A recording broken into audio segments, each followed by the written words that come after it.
Hey guys, this is Sharad with REsimpli. I am really pumped to have David Dodge on this call. David is a great friend of mine, and I was really looking forward to this call. How are you doing, Dave? Sharad, I am doing awesome, man. Thank you so much for having me. I am pumped to be here today and excited to get to talk with you, man. What's going on? I know, man. Anytime I talk to you, I walk away being so grateful about my life. I mean, you have so much positive energy, man, and I cannot tell you how grateful I am for having you in my life. So thank you so much for that. Likewise. Cool, man. Let's get started. So like I mentioned, this is Next Real Estate Deal podcast.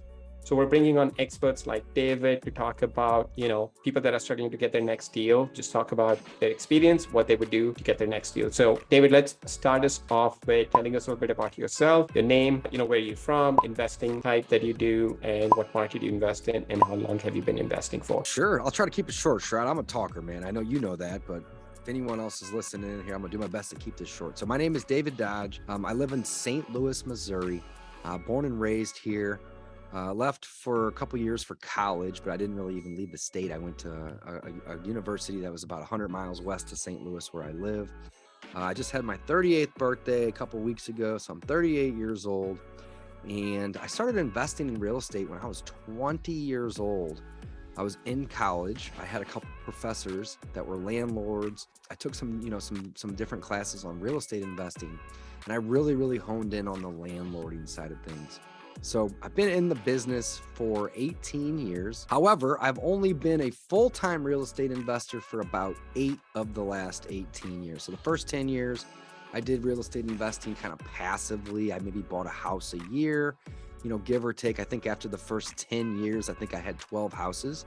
So 2 of those 10 years, I got lucky and I was able to buy 2 houses in a year versus 1.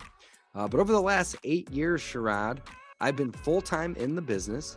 Done about 700 wholesale deals, about 200 BRRRR deals, roughly about 1,000 transactions, give or take. As of today, my business and we do roughly anywhere between 80 and 100 transactions a year on average. As of right now, I own 140 units that are rental properties. And, we're typically doing a couple wholesales a month. We have, I think, 4, maybe 5 fix and flips going at the current time. So I got my hands in, a lot of different aspects of the business. We do some lease options on the exits, but mostly we just rent, we rehab and flip, or we wholesale. I mean, pretty basic 3 categories. Yeah.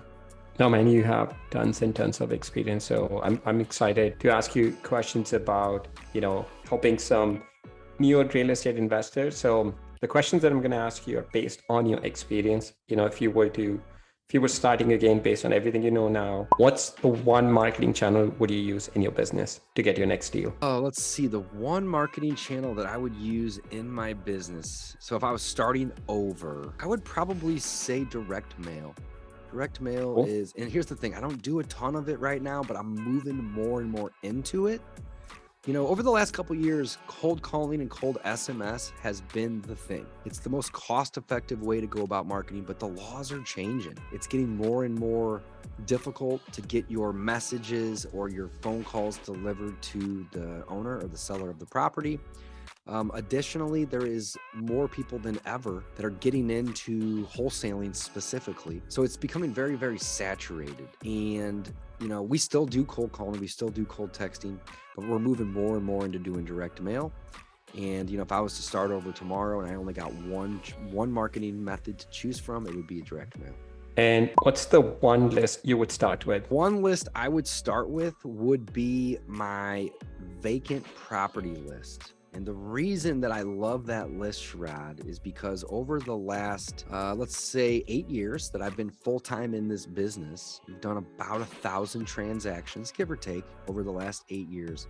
75% of the properties that we've bought have been vacant. So if you were looking for the low-hanging fruit, it's your vacant properties. And all right, let's say you're scaling your business, you're doing direct mail, targeting vacant properties, you're scaling your business. Which is the first team member you would hire? Great question. So the first team member I would hire would be somebody to help me answer inbound calls, as well as help follow up with the leads that are in my system. Basically a lead manager.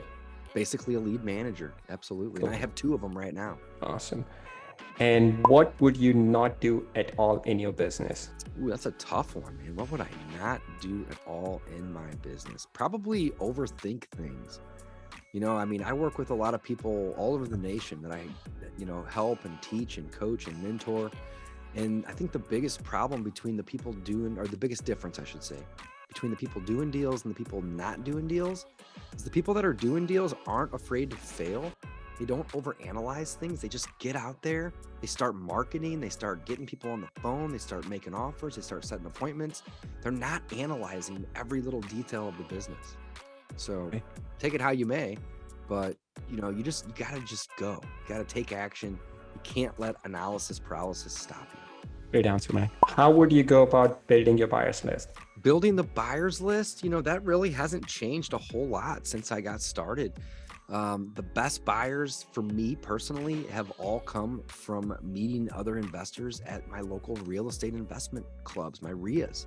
I also will meet buyers whenever I am marketing a property.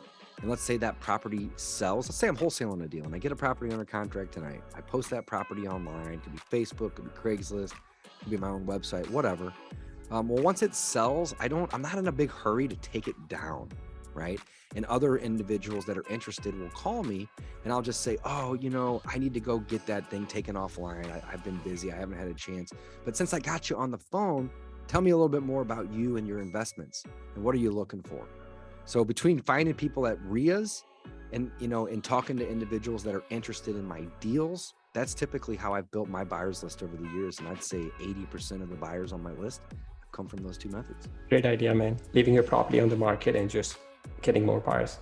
Excellent. Would you go on in-person appointment or make offers over the phone if you were starting out? That is such a controversial question, Sharad. I'm so glad you asked that. Now, I don't do a ton of virtual investing. And if you are a virtual investor, then I would say trying to get boots on the ground in front of every property is going to be difficult. It's going to be an uphill battle. So personally, because I am not a virtual investor and I typically will invest within, 50 miles, give or take, of my home, I try to set appointments as much as possible.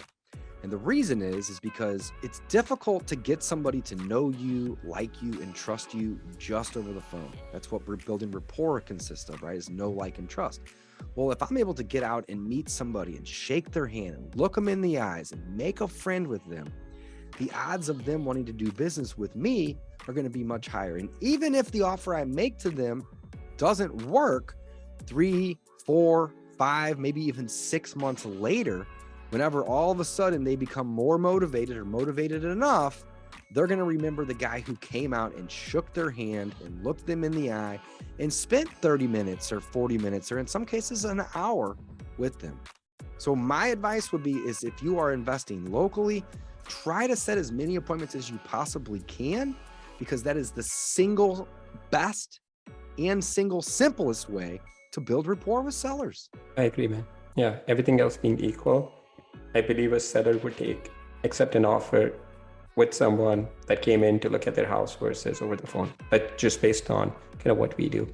Sure. All right. Worst deal of your life and lessons you learned from it. Oh man, worst deal off my life. Okay, so check this out. Approximately 1,000 transactions that I've done in my life, I've lost money on 3 of them. And wow. I made the same mistake on all 3 properties. Go figure, right? And it's a 2-part mistake. So number 1, what I did wrong was I overestimated the ARV, the after repair value. So don't do that. Be conservative. And if you get more for the property, or you get a higher number, or you get it appraised higher, that's icing on the cake. But you should never overestimate your ARV. Just be conservative with that number. But in conjunction to making that mistake, Sharad, by overestimating my ARV, I did a second thing wrong. And what was that? I underestimated the repairs on those properties. And here's the thing. That's a double whammy. It's a double whammy. If you do one of these 2 wrong, you still probably be okay, right? If anything, hopefully you'll break even. But when you overestimate your ARV and you think the property is going to be worth way more than it actually is, and then you simultaneously underestimate the cost to repair that property, you're going to get yourself into trouble. And I've done that 3 times in my career. And I've lost money 3 times in my career. And all 3 times, Sharad, all 3, I've made the same mistake. And it was a 2-part mistake. So don't Right. do that, right? Yeah, Great you make question. your money when you buy the property. If you've overpaid, there's nothing you can do. There's nothing you can do. Yeah. All right. Best deal of your life and lessons learned. Oh man, best deal of my life. I once wholesaled a portfolio of properties. It was 116 units, and we made about $330,000 net on that wholesale deal. It was awesome. And the lesson that I learned was it's not that much different wholesaling a big portfolio of properties than it is just wholesaling one little tiny small property. At the end of the day, it's roughly the same amount of work. Yes, there's more risk involved, but it's roughly the same amount of work. So one of the things that I'm really proactively trying to do every single day in my business is less volume. I know that may sound counterintuitive, but focus on bigger and better deals, right? So like, typically speaking, like I said earlier, I'm doing 80 to 100 transactions a year. And, moving forward, I really like to try to keep that number down below 30 or 40 transactions a year. But instead of doing 80 or 100 houses, maybe I'll do 2 or 3 large apartment buildings and then throw in a couple houses in there as well.